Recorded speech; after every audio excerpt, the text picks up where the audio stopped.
I feel something smack me in the back of the head.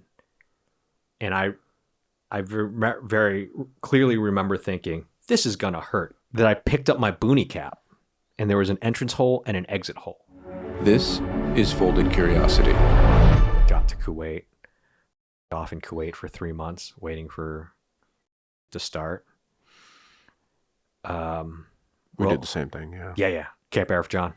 No, we were commando. Okay. Yeah. Yeah, so we were in Kuwait for 3 months. Shit popped off on the 22nd of March, I think. I was attached to a team that crossed the border on the 29th of March. And then April 3rd, so 4 days after I crossed the border, I got shot in the head. That was how my war started. Do you remember that day specifically? I have it on video, man. I have the whole day on video. I know exactly what was happening because I've watched it over and over again. I know, like, we'd gotten to Camp Arif John. No. The Arif John's in Kuwait. We got to Al Kut. Mm-hmm. And no, Anasariya. We got to Anasariya. Yep. We got the air base on Anasariya. And we pulled in, and SF guys are bagging and tagging EPWs, like hoods, zip ties. Like, we drive on, and I'm like, oh, cool. This is, welcome to Iraq. And I remember that day, we'd taken over a complex, and we were literally digging foxholes and setting up a perimeter and building up berms and defensive areas and all that shit. And I had my E-tool, digging. And I remember I sat down, dug myself a little fighting position, and then just sat down to have my favorite MRE, which is mac and cheese, chili mac. What's your favorite MRE? Oh, I really loved the jambalaya. Mac and cheese was it, but then I got the jambalaya and that became my... Yeah. Mac and cheese was good because it came with the cheese. Cheese spread. Cheese. You put the cheese in the jambalaya. Yeah. So I'm heating up my MRE, and the commander calls me into the hooch, and a team from 5th Group rolls up. It was funny because I knew a couple of these cats from when I fielded. I was on part of the team that fielded the RT-1523 Echo Singars radios, so jumpable Singar. Like, radios used to be this big, and then they made them this big, and you throw them in your backpack, and they're airborne ready. I was part of the team that fielded it. It was a big deal. Huge deal, because you're a fucking ammo guy. You're jumping out of an airplane. This giant 40-pound radio on your back. Now there's like 15 pounds. Tactical, secure communications. Anyway, so I knew some of these cats. From when I fielded these. I walk in, and the Alpha, the SF commander, goes, "Thom." I'm like, "Rich." He goes, "What are you doing here?" I'm like, "Well, there's a war, and I'm in the Army, and they told me to be here." What the f- do you mean, what am I doing here? Same thing you're doing here. Like, gave me orders, and I'm here. What do you mean, what am I doing here? So he goes, "Hey, we gotta do a recon. We're taking off." They were on the team that rescued Jessica Lynch. Remember Jessica Lynch, the first POW to be rescued since I think like World War II or some shit. I didn't find out what happened to her for like months because we left Nasiriyah. That had just happened after we left. Right. We heard, and we were like, yeah. Well, they rescued her on April 1st, and they were turning the AO over to my team on April 3rd. So they had literally just rescued her. Yeah. So they had to take us out on a recon that day. And a bunch of cats from my unit wanted to go because, 4th day, it's a war. The SF guys are there. Let's go out and party. I had this E4 that just had a hard on for trigger pulling, but he was an E4. And these dudes already knew me. So they're like, "Thom, let's go." So I'm like, "All right, you got to stay in the rear with the gear, and if I don't come back for some reason. Right. And I said that in a way as like, I'm coming back. Sure enough, that's the day I get shot. So I was like, you stay here with the rear. And he was fucking pissed. He was so pissed. Like day 4, first mission outside the wire. Yeah, this is what he's been. And bullets are, and he was like, I guess he was back listening to this go down on the tactical radio, like pissed. He's like, oh, I should be out there. I was like, hey man, I got shot on this mission, so maybe you're an E4. You literally just got out of high school 8 months ago. Yeah. So I get attached to this ODA, and they take us out to recon the city because they're about to pop smoke and get the fuck out. And we drive into a gunfight. No idea. Thanks to you guys. Because the Marines in the area were holding... the Marines that were holding the AO were engaged in a gunfight.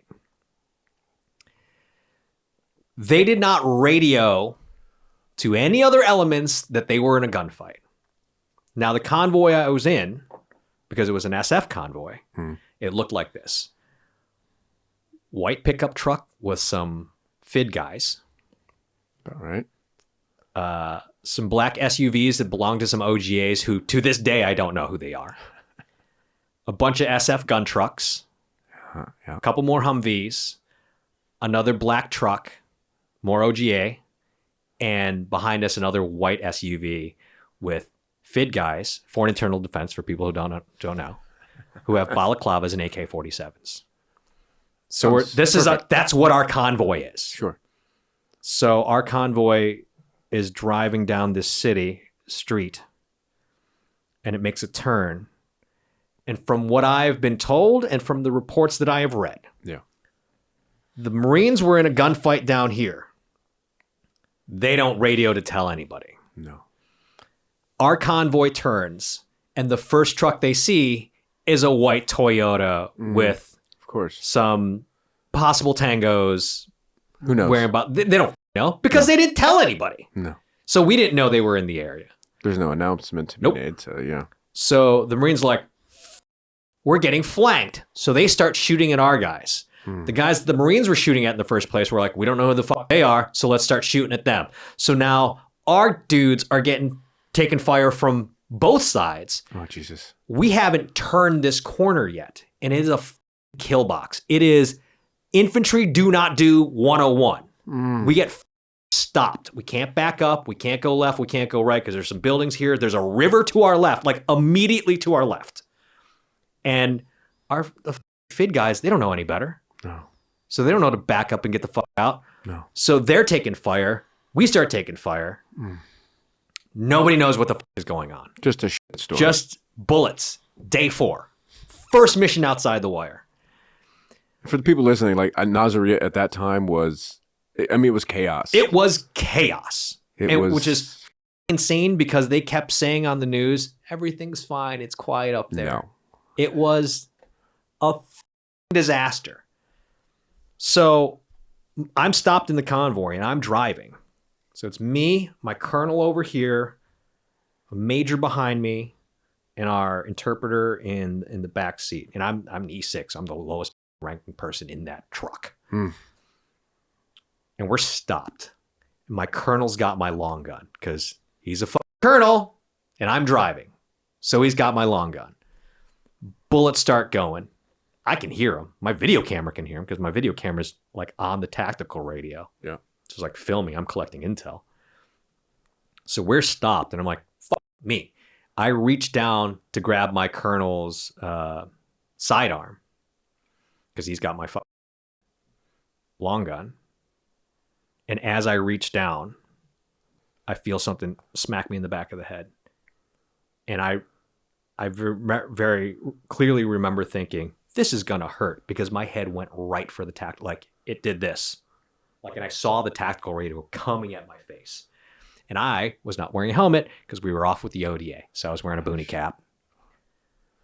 So my head hits the radio.